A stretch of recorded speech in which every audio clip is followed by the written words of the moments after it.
आज का जो टॉपिक है वो है औद्योगिक क्रांति। पिछले क्लास में हम लोगों ने जो पढ़ा था वो धर्म सुधार आंदोलन के बारे में पढ़ा था। उसके बाद जो यूरोपीय इतिहास में जो घटना घटित होती है वो है आपका औद्योगिक क्रांति। औद्योगिक क्रांति, यहाँ क्रांति शब्द इसलिए प्रयोग किया गया है क्योंकि उद्योग के क्षेत्र में अमूलचूल परिवर्तन यहाँ देखने को मिला था।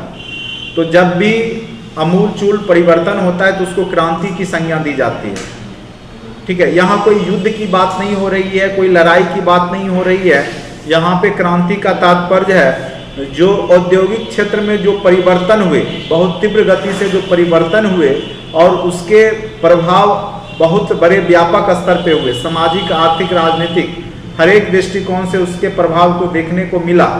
तो इस कारण से हम इसको क्या कहते हैं, औद्योगिक क्रांति का नाम दिया गया है। अब देखिए यहाँ पे जो पहला शब्द है, भूमिका में क्या लिखना है औद्योगिक क्रांति में। औद्योगिक क्रांति से तात्पर्य उत्पादन प्रणाली में परिवर्तन से है, यानी जिसने मानव के विविध आयाम जैसे सामाजिक, आर्थिक, राजनीतिक स्थितियों को प्रभावित किया। यानी जब उत्पादन प्रणाली में एकाएक अमूलचूल परिवर्तन हो गया, बहुत ज्यादा उत्पादन होने लगा, इसी को दिया गया नाम क्या है, औद्योगिक क्रांति है। और यह आपको दिखाई देगा 16वीं सदी से 18वीं सदी के आसपास आपके यूरोप में यह घटना घटित होती है। क्योंकि जब 14वीं से 16वीं सदी के बीच में पुनर्जागरण होता है, धर्म सुधार आंदोलन होता है, तो उस कारण से वहाँ पे ज्ञान विज्ञान के क्षेत्र में विकास होता है, नए नए आविष्कार हो जाते हैं। जैसे भाप इंजन बन जाता है, या जो सूत काटने की मशीन होती है वस्त्र उद्योग के लिए, वो मशीन बन जाता है। जिस कारण से क्या होता है कि औद्योगिक क्रांति हो जाती है और बड़े बड़े कारखाने स्थापित होने लगते हैं। जो कि इंजन बना तो भाप इंजन पर चलने वाले बहुत सारे कारखाने का निर्माण इंग्लैंड या यूरोपीय देशों में होने लगता है। और इस कारण से क्या होगा, उत्पादन में बढ़ोतरी हो जाएगी। यहाँ उत्पादन 20 से 50 गुना तक बढ़ जाता है, जिस कारण से इसको हम क्या बोलते हैं, औद्योगिक क्रांति कहते हैं। देखिए, इस परिवर्तन को क्रांति की संज्ञा इसलिए दिया गया है कि इसने बहुत ही कम समय में पूरे यूरोप के साथ साथ विश्व को प्रभावित कर दिया। और इसका प्रभाव क्या हुआ आगे चल करके कि आपको पूरे विश्व में अंग्रेजों के तरफ से या यूरोपियन देशों के तरफ से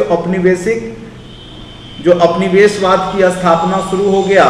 और आर्थिक हित का जो अपने आर्थिक हित के लिए ये लोग व्यापार और व्यवसाय करना शुरू कर दिए। और धीरे धीरे व्यापार के क्रम में ये अन्य अफ्रीकी और एशियाई देशों में जाते हैं और फिर वहां जाकर के फिर आर्थिक शोषण की प्रक्रिया शुरुआत करेंगे। और इसी कारण से क्या होगा, फिर स्वतंत्रता संग्राम होगा विभिन्न देशों में। तो औद्योगिक क्रांति के बहुत ज्यादा अच्छे प्रभाव हुए, तो सकारात्मक के साथ साथ नकारात्मक प्रभाव भी हुए। उद्योग धंधे जब स्थापित हुए यूरोप में, तो उसको बेचने के लिए एक बड़ा मार्केट चाहिए था और कच्चे माल की प्राप्ति के लिए भी एक बड़ा क्षेत्र चाहिए था। तो कच्चे माल की प्राप्ति के लिए इन्होंने क्या किया, जो गरीब देश थे, जो कमजोर देश थे, उसका शोषण करना, वहां पे उपनिवेशवाद की स्थापना करना शुरू कर दिया। और वहां से क्या किया, वहां व्यावसायिक कृषि कराना शुरू किया। जैसे अगर कपड़ा के लिए कपास चाहिए तो कपास की खेती करवाए, कलर करने के लिए नील चाहिए तो नील की खेती करवाए। इस प्रकार से उन्होंने विभिन्न वाणिज्यिक खेती के माध्यम से जो औपनिवेशिक देश था उसका शोषण करना इन्होंने शुरू किया। देखिए, इसकी शुरुआत 17वीं से 18वीं सदी में यूरोप में हुआ, जिसका मुख्य केंद्र क्या था, इंग्लैंड था। आपको कई बार ये भी क्वेश्चन पूछ देता है कि इसकी शुरुआत इंग्लैंड में ही क्यों हुई। उसके पीछे कई रीजन था। उसका भौगोलिक क्षेत्र, यातायात का जो समुद्री मार्ग था, वहां से आना जाना आसान था, कच्चे माल की वहां पे उपलब्धता थी, कोयला और लोहा खनिज संपदा इंग्लैंड के पास बहुत ज्यादा था। तो इस कारण से वहां पे जितने भी भारी उद्योग का निर्माण होता है और बड़े बड़े आविष्कार भी उन्हीं क्षेत्रों में हुआ। ठीक है, देखिए अब आइए इनका क्रांति के जो कारण है, औद्योगिक क्रांति का प्रमुख कारण क्या क्या है। तो सबसे पहले औद्योगिक क्रांति का प्रमुख कारण में हम लिखेंगे पुनर्जागरण। ठीक है, आपको पता होगा कि 14वीं से 16वीं सदी में यूरोप में क्या हुआ कि पुनर्जागरण आया। और पुनर्जागरण ने क्या किया, लोगों के अंदर चेतना जगाई। लोग अब मानवतावाद या मानव केंद्रित होने लगे ईश्वर की जगह। उन्होंने नई नई आविष्कार खोज करने लगे वैज्ञानिक पद्धति से, यानी चेतनाशील हो गए, बौद्धिक पे ज्यादा जोर देने लगे।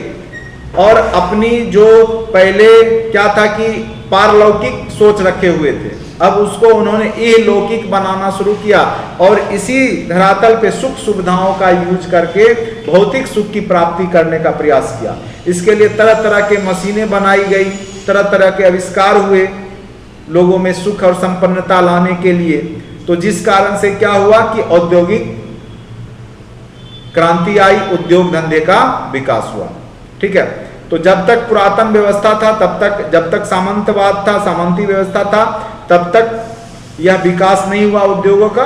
और पुनर्जागरण के पश्चात क्या हुआ, सामंतवाद का भी पतन हुआ, चूंकि वहां पे धर्म युद्ध होता है इस्लाम और ईसाई के बीच में, तो उसमें सामंतों की जितनी शक्ति थी कमजोर हो जाती है, जिस कारण से पुनर्जागरण हुआ। और पुनर्जागरण के फलस्वरूप जब सामंतवाद समाप्त हो जाता है तो फिर वहां पे क्या होगा कि खुले रूप से व्यापार धंधा स्टार्ट हो जाता है और वहां पे औद्योगिक विकास की प्रक्रिया शुरुआत होती है। तो सबसे पहला कारण में आपका पुनर्जागरण है। पुनर्जागरण का अर्थ होता है फिर से जागना। अब है दूसरा है भौगोलिक खोज। जब पुनर्जागरण हुआ, लोगों में बौद्धिक चेतना आई और क्या होता है कि कस्तंतुनिया एक जगह था, मध्य भूमध्य सागर में पड़ता है, तो उसका जब पतन हो जाता है वहां पे क्या होता है कि इस्लाम, जो तुर्की खलीफा थे, तुर्की मुसलमान थे, उनका शासन हो जाता है। तो वो क्या करते हैं कि एशिया का जो रास्ता रहता है यूरोप से भूमध्य मार्ग से, यानी जो थल मार्ग से जो रास्ता रहता है उसको बाधित कर देते हैं, वो अपने ओर से जाने नहीं देते हैं, व्यापार बंद कर देते हैं। जिस कारण से जो यूरोपवासी थे, चूंकि उनको एशिया से व्यापार करना मुनाफे का सौदा पहले से पता था, इसलिए वो लोग समुद्री मार्ग की खोज करना शुरू कर देते हैं। और जब भौगोलिक खोज हो जाता है तो वो लोग वहां से तरह तरह के प्रोडक्ट ला करके एशियाई देशों में रखना, बेचना शुरू करते हैं। उसी क्रम में क्या होता है कि उनको जब मुनाफा ज्यादा होता है तो वो और भी प्रोडक्ट बेचने का प्रयास करते हैं। और उसी दरमियान क्या हो जाता है, वहां पे उपभोक्ता यानी उपभोग की वस्तुओं का डिमांड बढ़ जाता है इंग्लैंड में, और जिस कारण से वो लोग वहां पे उद्योग धंधा स्थापित करते हैं, औद्योगिक क्रांति लाते हैं, जिससे कि पूरे विश्व में उनका सामान बेचा जा सके। तो भौगोलिक खोज हो गया। उसके बाद है आपका वाणिज्य व्यापार। तो स्वाभाविक सी बात है, जब भौगोलिक खोज हुआ ही था वाणिज्य व्यापार के लिए। ऐसे वाणिज्य होता है कि राजाओं के संरक्षण में जो व्यापार करना हुआ वो वाणिज्य कहलाता है। तो यहाँ पे राजा भी अब सपोर्ट करने लगे, क्योंकि पुनर्जागरण के बाद क्या हुआ कि वैज्ञानिक पद्धति का विकास हुआ और धर्म युद्ध के दौरान राजाओं ने जो मध्यम वर्गीय लोग थे उनके विचारों का समर्थन किया। क्योंकि आप देखेंगे कि मार्टिन लूथर एक धर्म सुधारक थे यूरोप में, उन्होंने जो भी पुरातन व्यवस्था था, पोप पादरियों के द्वारा जो शोषण किया जा रहा था उसका विरोध किया और राजाओं का समर्थन किया, जिस कारण से राजाओं ने भी मध्यम वर्गीय जो व्यापार बिजनेस था उसमें रुचि लेना शुरू किया और वाणिज्य व्यापार को समर्थन किया। जब वाणिज्य व्यापार होगा तो उसके लिए प्रोडक्ट के लिए उद्योग चाहिए, कारखाना चाहिए, बनेगा तभी ना जाके बिकेगा मार्केट में।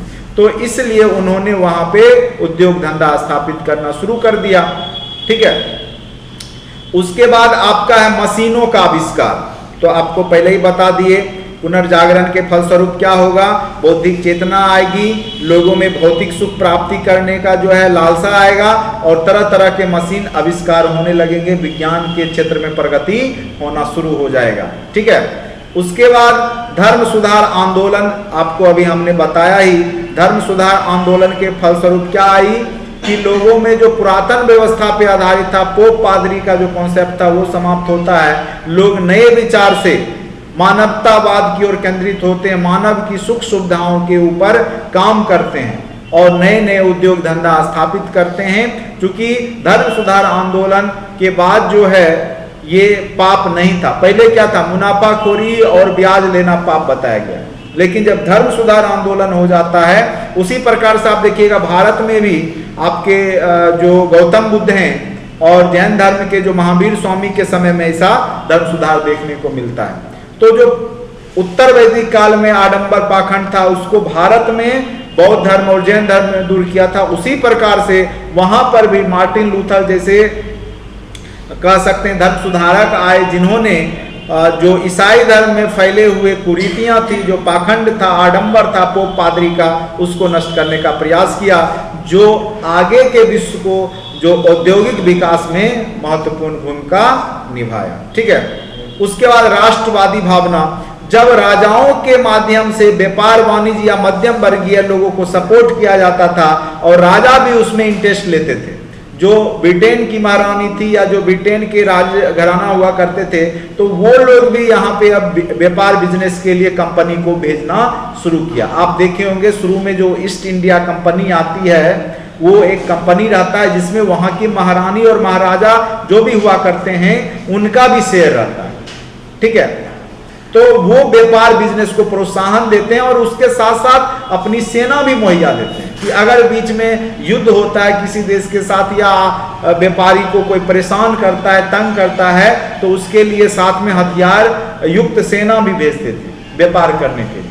तभी तो आप देखिएगा जब ईस्ट इंडिया कंपनी आती है तो बाद में जाकर के युद्ध होता है, आपने पढ़ा होगा, तो उसमें उसके साथ हथियार युक्त सेना आती होगी, तभी तो उन्होंने युद्ध किया यहाँ आकर के। तो स्वाभाविक सी बात है कि वहां पे राष्ट्रवादी विचारधारा जरूर पनपी थी, जिस कारण से और भी ज्यादा लोग औद्योगिक विकास करके अपने अपने देश को आगे बढ़ाना चाह रहे हैं। आगे चल करके आप देखिएगा पहले इंग्लैंड आए, फिर फ्रांसीसी, जापान, जो भी देश जो भी चाह रहा था, सभी जर्मनी हो गए।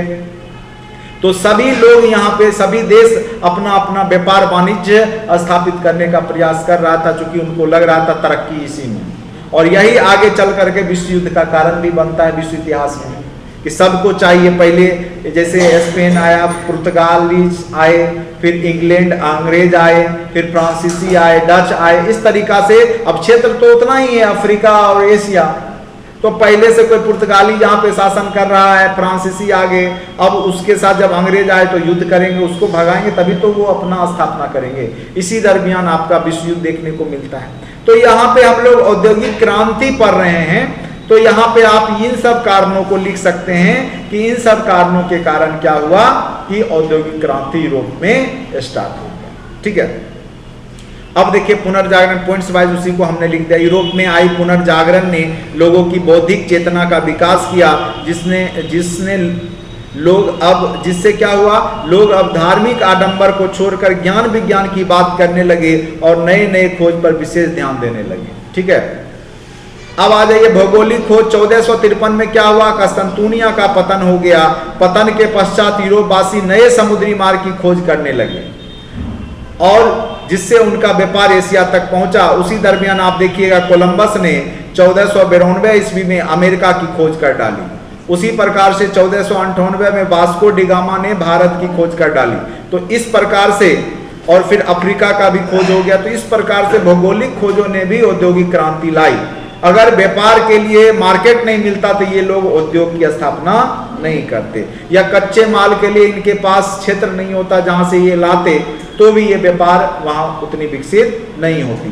तो इनको जब भौगोलिक खोज हो गया, जब नए नए देश खोज लिए गए, तो इनको संसाधन भी मिलना शुरू हो गया, कच्चे माल भी मिलना शुरू हो गया और प्रोडक्ट माल को बेचना भी शुरू कर दिए। अब देखिए कपड़ा ही उद्योग लीजिए, तो कपड़ा के लिए रुई चाहिए, तो इसको अमेरिका एक बहुत बड़ा कपास निर्यातक मिल गया। वहां से वो कपास ले जा करके वहां से अच्छे कपड़ा बना करके पूरे विश्व में फिर बेचना शुरू कर दिए। ठीक है। तो यहाँ पे अंग्रेजों को फायदा हुआ। यूरोपीय देश के जो भी व्यापारी थे वो कच्चे माल के लिए भी यूज कर रहे थे उपनिवेश का, और फिर जब बन गया प्रोडक्ट तो उसको बेचने भी करते थे। तो यहाँ पे आप देख सकते हैं भौगोलिक खोज बहुत बड़ा कारक था। उसके बाद धर्म सुधार आंदोलन, पुनर्जागरण के फलस्वरूप क्या हुआ था कि जब लोग फिर से उनके अंदर चेतना आई, अपने अतीत के बारे में उन्होंने सोचा, तो फिर उन्होंने जो धार्मिक कुरीतियां थी, क्योंकि देखिए क्या होता है, एक घटना घटित होती है पुनर्जागरण में। आपका क्या होता है उस समय में, इस्लाम वर्सेस क्या होता है, ईसाई का युद्ध होता है। और पोप पादरी सब ईसाई धर्म के जो थे उन्होंने बोला था, जो ईसाई धर्म से जुड़े हुए जो शासक थे उनको, कि विजय तुम्हारी होगी, जीत तुम्हारा सुनिश्चित है। लेकिन इस युद्ध में ईसाई जो राजा थे, शासक थे, उनकी हार हो जाती है। और हार हो जाती है तो उनको जो है अब ये समझ में आ जाता है कि पोप पादरी का कोई पहुंच कहीं ईश्वर तक है नहीं, ये लोग झूठ बोलते हैं। तो लोगों का धर्म के प्रति आस्था समाप्त होने लगता है। फिर आगे चल करके जर्मनी में जो है ये मार्टिन लूथर एक धर्म सुधारक आ जाते हैं और इन्होंने एक थीसिस बनाया उन्होंने धार्मिक सुधार के लिए, और उससे बहुत ज़्यादा वहाँ लोग प्रभावित हुए और धर्म सुधार की बात करने लगे, लोकल लैंग्वेज में बाइबिल पढ़ने लगे, जिस कारण से क्या हुआ, लोग अच्छे से बाइबिल को अब समझने लगे थे। ठीक है, तो फिर जब बाइबिल को समझने लगे तो वो धार्मिक कर्मकांड में ना पढ़ करके अपने विकास की बात करने लगे, अपने उद्योग धंधा, अपने विज्ञान की विकास की बात करने लगे। देखिए, धर्म सुधार आंदोलन से जिस प्रोटेस्टेंट, देखिए दो यहाँ पे आप देखने को मिलेगा धर्म सुधार आंदोलन, एक कैथोलिक, एक दूसरा प्रोटेस्टेंट। तो जो मार्टिन लूथर के द्वारा जो नया धर्म बनाया गया था वो था प्रोटेस्टेंटवादी। ठीक है, प्रोटेस्टवादी। तो ये लोग नए धर्म बनाए थे, यानी ईसाई में ही सुधार कर दिया था जो आडंबर पाखंड था। ठीक है, जो ईसाई धर्म में तो दो भाग में जब ईसाई धर्म बढ़ता है, एक कैथोलिक और दूसरा प्रोटेस्टेंटवादी। तो यहाँ पे प्रोटेस्टवादी की धारा का विकास जो हुआ उसने पूंजीवाद को सहयोग दिया, क्योंकि कैथोलिक क्या बोलते थे कि मुनाफाखोरी, ब्याज लेना पाप है। ठीक है, जबकि प्रोटेस्टवादी जो थे वो इसको पाप नहीं बताते थे। ठीक है, तो जिस कारण से धर्म सुधार आंदोलन के फलस्वरूप व्यापारी या पूंजीपति लोगों को यहाँ से सहायता, धार्मिक रूप से सहायता मिलना शुरू हो गया, और जिसने कि औद्योगिक क्रांति की पृष्ठभूमि तैयार कर दी। ठीक है, पूंजीपति लोगों का विकास होना शुरू हो गया। उसके बाद आ जाइए वाणिज्य व्यापार। 18वीं सदी आते आते सरकारी हस्तक्षेप आधारित वाणिज्य की नीति में परिवर्तन हो गया। अब आ गया अहस्तक्षेप का सिद्धांत, यानी पहले क्या था कि राजाओं के संरक्षण में ही व्यापारी लोग वाणिज्य करते थे, व्यापार करते थे। लेकिन अब क्या हो गया कि राजा को उसमें अहस्तक्षेप की नीति बताई गई। जो एडम स्मिथ, जिनको इकोनॉमिक्स का फादर कहा जाता है, उन्होंने बोला कि राजा या जो भी राजघराना है उनको व्यापारी के बिजनेस में हस्तक्षेप नहीं करना चाहिए। ठीक है, अहस्तक्षेप का सिद्धांत दिया और अपनी पुस्तक वेल्थ ऑफ नेशन में इसकी चर्चा की कि वाणिज्यवाद की नीति का आलोचना किया, यानी राजाओं के संरक्षण में व्यापार नहीं होना चाहिए। किसी भी के अंदर अगर आप व्यापार करते हैं तो वह व्यापार आगे नहीं बढ़ता है, यानी व्यापारियों को स्वतंत्र रूप से व्यापार करने की इजाजत दिया जाए, वो अपने हिसाब से किस देश में जाना है, कहाँ क्या करना है वो सोचे। इसलिए यहाँ पे आप देखेंगे कि व्यापार वाणिज्य का विकास होता है। और आप 1813 में आप एक चार्टर एक्ट के बारे में भी पढ़ते होंगे, इंडिया में आया, जिसके तहत क्या हुआ कि पूरे सभी के लिए व्यापार के मार्ग खोल दिए गए, यानी सभी कंपनियां आकर के अब एशिया में या भारत में आकर के व्यापार करना शुरू कर दी। ठीक है, तो इससे क्या हुआ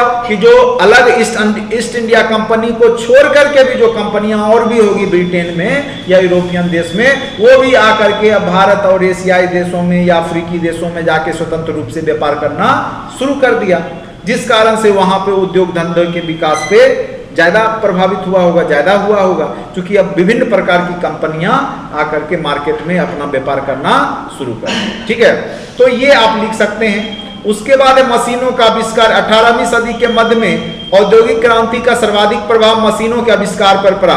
औद्योगिक विकास में प्रमुख भूमिका निभाया, जैसे जॉन के ने फ्लाइंग शटल बनाया। ये बहुत तीव्र गति से सूत करघा था, सूत काटने का काम किया करता था। ठीक है, पहले मशीन के द्वारा नहीं, मानव के द्वारा सूत काटने का काम चरखा के माध्यम से किया जाता था। लेकिन जब फ्लाइंग शटल बन गया जॉन के द्वारा, तो तीव्र गति से मतलब 20 गुना कपड़ा, जैसे 1 घंटा में अगर 1 मीटर मानव बनाता था तो मशीन 20 मीटर बना देता था, तो 20 गुना यहाँ पे कपड़ा तीव्र गति से बनना शुरू हो गया। उसके बाद जेम्स हारग्रीव्स ने भी स्पिनिंग जेनी बना दिया। ये 80 आदमी के बराबर सूत काटने का काम करने लगा, यानी एक मशीन के माध्यम से जितना 80 आदमी 1 घंटा में कपड़ा बनाता, उतना एक मशीन 1 घंटा में बना देता। तो स्वाभाविक सी बात है कि यहाँ पे औद्योगिक क्रांति वस्त्र के क्षेत्र में शुरू हो गई। फिर वाटर फ्रेम बना दिया गया रिचर्ड आर्कराइट के द्वारा। फिर बैनर बनाया गया, कपड़े पर छपाई करने वाला मशीन बना दिया गया, तरह तरह के कलरफुल कपड़े, छपाई, बैनर, ये सब शुरुआत हो गया। जो आज भी हम लोग बोलते हैं बैनर बनवाइए, तो बैनर सबसे पहले बैनर नाम के एक वैज्ञानिक थे, उन्होंने ही कपड़ा पे छपाई करना शुरू किया था, इसीलिए हम उसको बैनर बोलते हैं, ठीक है। उसके बाद जेम्स वाट ने वाष्प इंजन, भाप इंजन बना दिया, जिस कारण से क्या हुआ कि अब काम की गति और तीव्र हो गई। हेम्फ्री डेवी ने सेफ्टी लैम्प बना दिया, जिससे कोयला के खाद्यान्न में जाना खनिज के लिए ज़्यादा आसान हो गया, चूंकि अब अंधेरा में भी सेफ्टी लैम्प के माध्यम से अंदर में खुदाई कोयला का हो सकता था। उसके बाद स्टीफेंसन ने वाष्प चालित इंजन, रेल इंजन बना दिया। जब रेलवे का विकास हो जाएगा तो औद्योगिक जो आदान प्रदान है वस्तुओं का, आयात निर्यात, वो तीव्र गति हो जाएगा। रॉबर्ट फुल्टन थे, उन्होंने वाष्प चालित पानी जहाज बना दिया, यानी पानी में जहाज चलने वाला बना दिया, जिससे क्या हुआ, समुद्री मार्ग के द्वारा जो अंग्रेज लोग का व्यापार करना और आसान हो गया। यानी विभिन्न आविष्कारों ने 18वीं सदी में औद्योगिक क्रांति को प्रोत्साहन दिया, ठीक है। अब आते हैं राष्ट्रवादी भावना। सामंतवाद के पतन के स्वरूप राजकीय संरचनाओं के अनुसार राज्यों का विकास हुआ, जिसने मध्यम वर्गीय लोगों को अत्यधिक प्रभावित किया। अब वे स्वतंत्र रूप से व्यापार पर ध्यान केंद्रित करने लगे और इनकी सहायता हेतु वहां की सरकार जो भी थी सहायता हेतु युद्ध के लिए तैयार रहती थी, जिससे उनके अंदर राष्ट्रवादी विचारधारा का जन्म हुआ और जिसने औद्योगिक विकास में प्रमुख भूमिका निभाई। तो इस प्रकार से औद्योगिक क्रांति के कारण को आप लिख सकते हैं। अब आ जाइए प्रभाव क्या क्या पड़ेगा। तो प्रभाव इसको 3 भाग में मेन रूप से हम लोग बांटेंगे। सबसे पहला प्रभाव इसका पड़ेगा आर्थिक रूप से। आर्थिक में क्या क्या पड़ेगा आगे चर्चा करेंगे। फिर सामाजिक रूप से, फिर राजनीतिक रूप से। देखिए जब भी प्रभाव होगा तो औद्योगिक का मेन रूप से तो आर्थिक पे पड़ेगा ही। जो पहले लघु या कुटीर उद्योग पे जो संरचना थी इकोनॉमी की, अब वो हो रहा है बृहत उद्योग कारखाना पे। तो स्वाभाविक सी बात है क्या क्या होगा आर्थिक प्रभाव में। तो देखिए उत्पादन में तीव्रता आएगी। जो पहले कम उत्पादन होता था अब वो बहुत तीव्र गति से बढ़ जाएगा, कारखानों के माध्यम से तीव्र गति से बढ़ेगा। उसके बाद उत्पादन की पद्धति में परिवर्तन आएगा। पहले क्या था, श्रमजीवी आधारित उद्योग था, अब क्या होगा, मशीन आधारित उद्योग होगा। मशीनें काम करना शुरू कर दी है तो मशीन यहाँ पे लगाया जाएगा, बड़े बड़े मशीन। उसके बाद क्या होगा कि जो मालिक होंगे, पूंजीपति लोग जो बिजनेस करेंगे, जो कारखाना स्थापित करेंगे, तो वो पूंजीपति होंगे, उनके पास इनकम ज्यादा होगा, तो पूंजीवाद का यहाँ विकास हो जाएगा, कैपिटलिज्म का क्या हो जाएगा, विकास हो जाएगा। स्वाभाविक सी बात है। अब ये क्या करेंगे, मजदूरों का शोषण करना शुरू कर देंगे, ज्यादा काम करवाएंगे, पैसा कम देंगे, ठीक है। और उनके पास मजबूरी होगी मजदूर के पास, चूंकि यहाँ पे मैक्सिमम अब जितने भी लोग होंगे वो कृषि छोड़ करके किधर की ओर आगे होंगे, तो उद्योग धंधा की ओर आगे होंगे, ठीक है। अब देखिए यहाँ पे बैंकिंग प्रणाली का विकास हो जाएगा। तो जो कि पूंजीपति लोग आएंगे तो रुपये जमा करना निकालना ये सब काम शुरू हो जाएगा, क्योंकि बिजनेस करने के लिए पूंजी चाहिए, फिर कोई प्रोडक्ट खरीदना है उसके लिए चाहिए, तो हस्तांतरण बैंकिंग प्रणाली यहाँ पे शुरू हो जाएगा।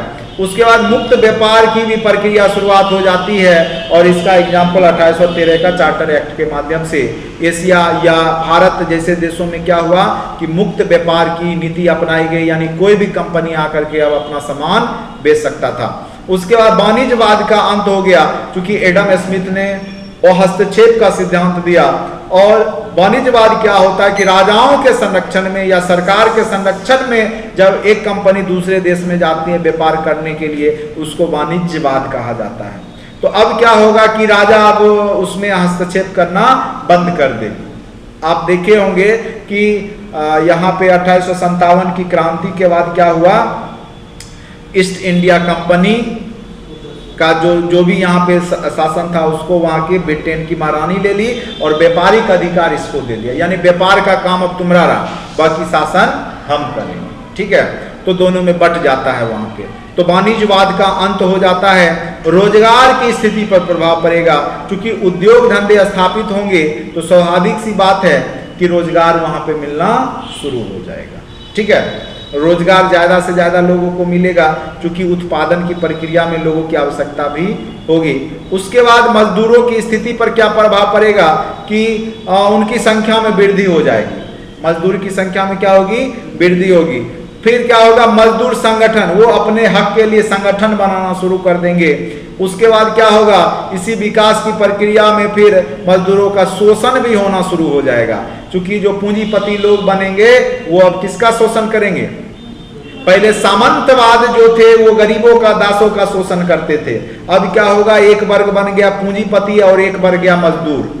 तो अब पूंजीपति वर्ग मजदूरों का शासन करना शुरू कर देंगे, एक नया वर्ग बन गया पूंजीपति और मजदूरों का, ठीक है। और इसके बाद आप देखिएगा साम्यवादी क्रांति, समाजवादी क्रांति, दुनिया के मजदूरों एक हो जाओ, नहीं होने के लिए तुम्हारे पास कुछ नहीं है, पाने के लिए पूरा संसार है। तो इस तरीका से कार्ल मार्क्स वगैरह आना शुरू हो जाएंगे, क्योंकि वो क्या करते हैं, पूंजीपति का विरोध करते हैं। जो कारखाना के मालिक हैं, जो बड़े बड़े व्यवसायी हैं, जो शोषण कर रहे होते हैं मजदूरों का, उसका विरोध करना शुरू करते हैं। फिर आप देखिएगा समाजवादी क्रांति, साम्यवादी क्रांति शुरू हो जाता है, रूस में, फ्रांस में, सब जगह, ठीक है।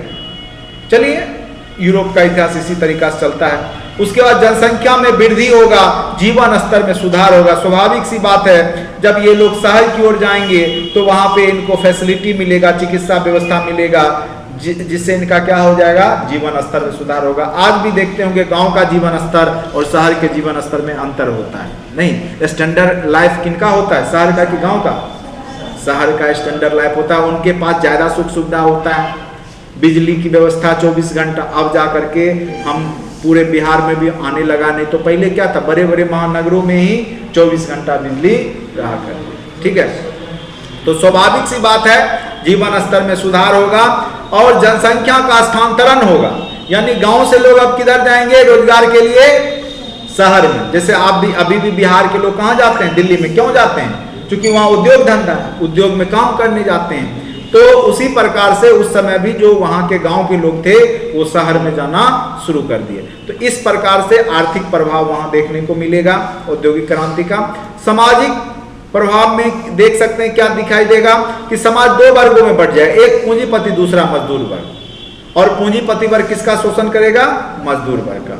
अब संयुक्त परिवार का विखंडन होगा, जो पहले सामूहिक रूप से लोग रहते थे अब शहर में जाकर रहने लगेंगे, तो पहले अपने जाएंगे फिर अपने वाइफ को बुला लेंगे, तो यानी जो परिवार संयुक्त रूप से रहता था उसका क्या हो जाएगा, विखंडन हो जाएगा और शहर में लोग एकल परिवार रहना शुरू कर देंगे, यानी माता पिता गांव में और बेटा और पुतौ कहाँ पे, शहर में। तो ये समाज का क्या होगा, विखंडन होगा, और इसका मेन कारण है औद्योगिक क्रांति। उसके बाद महिला की स्थिति में परिवर्तन होगा, जब महिलाएं जाएगी शहर में, हाबो हवा लगेगा वहाँ, यहाँ पे जो है पर्दा प्रथा था गांव में, नहीं, तो अब वहाँ जाएगी तो स्टैंडर्ड बन के अपना घूमेगी मार्केट में, कोई देखने वाला कोई बोलने वाला नहीं है, सासू और ससुर है नहीं कि बोले कहाँ जा रही है, क्या कर रही है, फ्री मन से अपना घूमेगी, पढ़ेगी लिखेगी या जॉब करने जाएगी। उससे क्या होगा, महिलाओं की स्थिति में परिवर्तन देखने को मिलेगा, ठीक है। महिलाएं स्वतंत्र होगी और महिलाएं रोजगार करने लगेगी, अपने अधिकार को मांगने लगेगी कि हमको भी अब चाहिए सब कुछ, ठीक है। अब आ जाइए मानवीय संबंधों और नैतिक मूल्यों पर भी प्रभाव पड़ेगा। जब शहर में रहेंगे तो जैसे देखो गांव के लोग क्या होते हैं, बड़ी ईमानदार होते हैं, ठीक है, और शहर में आप देखिएगा कि तरह तरह के लोग आपको मिलेंगे, अनैतिक लोग ज्यादा मिलेंगे और आपको ठगने का प्रयास करेंगे, क्योंकि वहां पे कोई समाज है नहीं, कोई कल्चर है नहीं कि चलो आज ठग लिए 100 रुपया तो कल ये हमसे वसूली करेगा, फिर वो अपना भाग गया कहीं दूसरी जगह। तो वहां पे अनैतिक कार्य ज्यादा होगा शहरों में, ठीक है।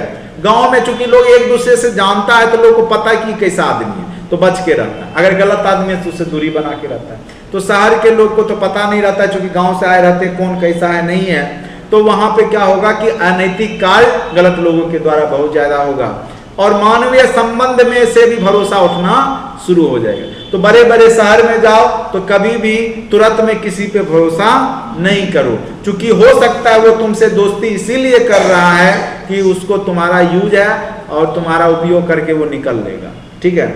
तो इस तरीका से मानवीय संबंध और नैतिक मूल्यों पर भी प्रभाव पड़ा।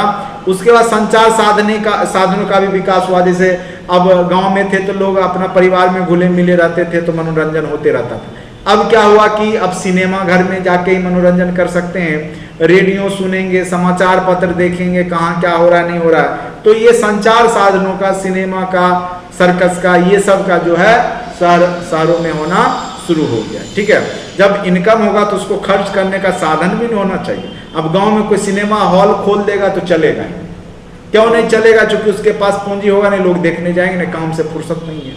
शहर में जब भी फुर्सत होगा तो लोग मनोरंजन के लिए कहाँ चले जाएंगे? क्योंकि पैसा है तो वो सिनेमा देखने चले जाएंगे। तो अभी भी आप देखिएगा जितना सिनेमा हॉल है बड़े बड़े महानगर में ही है, गांव में कभी दिखता है सिनेमा हॉल? नहीं दिखता।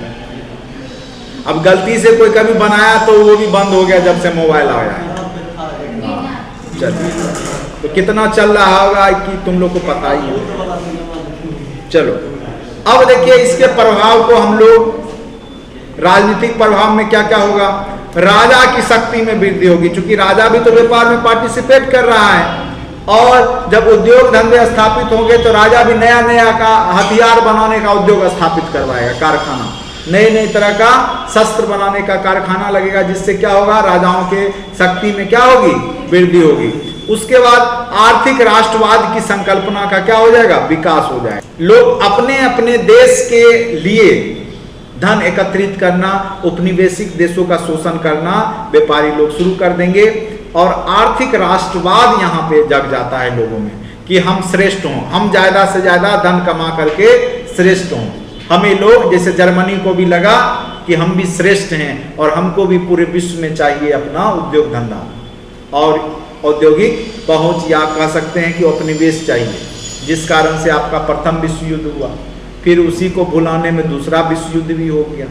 ठीक है, चलिए उसके बाद धीरे धीरे जब लोग औद्योगिक क्रांति हो गई, लोगों के पास इनकम बढ़ेगा, आर्थिक रूप से मध्यम वर्ग जब सशक्त होगा, क्योंकि इसमें सशक्त कौन हो रहा है? मध्यम वर्ग। ठीक है, और जब मध्यम वर्ग सशक्त होगा तो वो चाहेगा कि हमारा इज्जत प्रतिष्ठा बढ़े, और वो जो राजा जो उस पर शासन कर रहा होगा तो उसको कहेगा कि अब हमको अधिकार दीजिए।